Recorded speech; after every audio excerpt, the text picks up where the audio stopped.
hours. Oh my God, I'm being chased by a helicopter. And he chases me, and he pins me, and he chases me. And I was so fit that I ran for 4 hours through the woods without caring what the branches did to my face or nothing, man. I blew out both quads. I did my hamstrings. I ripped my feet open. I ran so hard in terror that I didn't care, man. And I got away. And I made it all the way to Florida, and I was going to leave the country and all this. And I said, I got to go back. How did you get to Florida? I stole a dude's wallet in New York, and I got on an airplane, and I went down to Florida, and I tried to rob a drug dealer, and I tried to do just, I was sitting there, I was so angry, I was going to kill myself. I was on, I'll never forget this day. I didn't want my folks to see me in prison handcuffs no more, you know? So I was going to buy a raft, and I was going to go out in the ocean, and I was going to have one last party with all the foods that I loved. Then I was going to stab the raft, wait for the sharks after I cut my wrist, and then I was going to cap myself and go. Then I said, no, I'm going back. So I turned myself back in. They put me on death row in Florida. And I went back and I faced it, you know? So they beat me for 4 minutes, man. They broke my face, broke my back, crushed me, man, tortured me. And I thought, I'm going to get you back. You know, for all the days you made me go in a cage and beat some other prisoner while you stood there with a club laughing at me. I'm going to get you back. I'm going to make sure I start being a loving person again.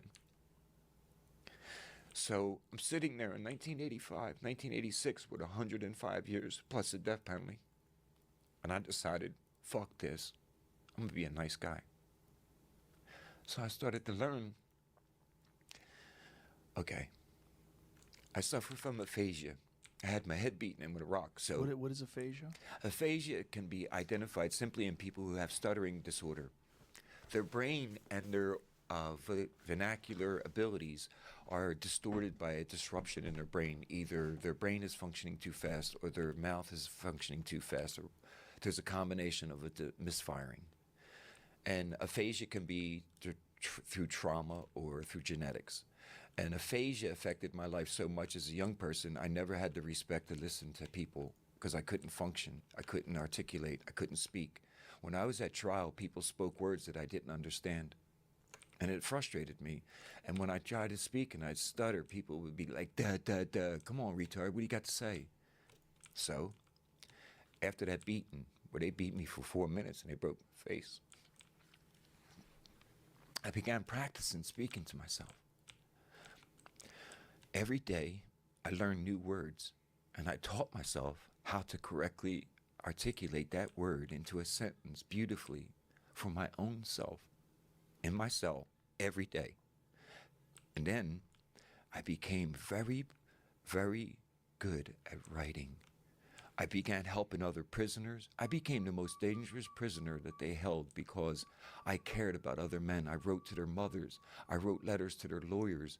I gave up opportunities for people to write books about me so I could help another innocent man. I did all those things because that's how I got back at them for what they did to me.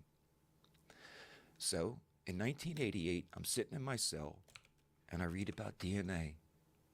And I knew right then I could prove my innocence.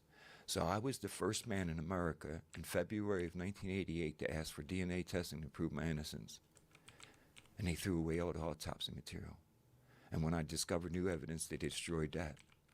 And this woman who came to meet me and start visiting me fell in love with me, and she believed in me. So she stood by me and told me that she would be with me either to the gallows walk or to the moment I proved my innocence. And for 9 years, she stood by me, you know. And finally, we found some evidence that was testable in 1995. What was the evidence? It was sperm from a rape. And it was being sent out here to California to Dr. Edward Blake. And it broke open in transport and spilled. So Jackie left me. I had nothing left. And then they put me in a special unit. And they started torturing me. I keep this part quiet. I never told the story. It would ruin what happened in Fear of 13. It's now out on Netflix. But they finally closed down the old prison I was in for 12 years, where the average rate of survival was only 5. And I was one of the hardest dudes there, and I made it. They closed the prison down, and they opened up Greene County Supermax. And the courts ordered that every prisoner in Pennsylvania be allowed out of their cell for 8 hours. The administration looked at each other and said, fuck that, not the crazy cannibals and not the serial killers, not the dudes that have been assaulting and raping each other. So they picked 48 of us out and they put us in Pittsburgh in a special penitentiary setting in which we were in a sealed unit. And they put all these guards in there that weren't allowed to touch other prisoners because they were so violent, and told them we're giving you the craziest of the crazy. You know Buffalo Bill from Silence of the Lamb was a real man, right? His name was Gary Heidnik. He abducted black women in Philadelphia and put them in a pit under his house and fed one of them to the other survivors because he was building a master race. He was my neighbor, man. Like, so they started torturing us and doing all this psychological crazy shit to us where they were feeding us to each other like wolves. So I kept it all quiet until this year when, once again, misfortune fell in my life and I released Monsters and Madmen, the new book that I was going to give you today. And I thought, I got to tell that story. But it's been so hard to come back from these moments, Joe. It's just like, I look at what they did to me and how I went to that moment where the DNA is gone. Jackie leaves me. And so I find out I'm dying from hepatitis C that they did when they infected me of it when they broke my teeth, when they beat me. So I asked to be executed. I said, I studied all the world's religions. I read over 9,000 books. I did everything in piety my mother asked me to do while I was in prison.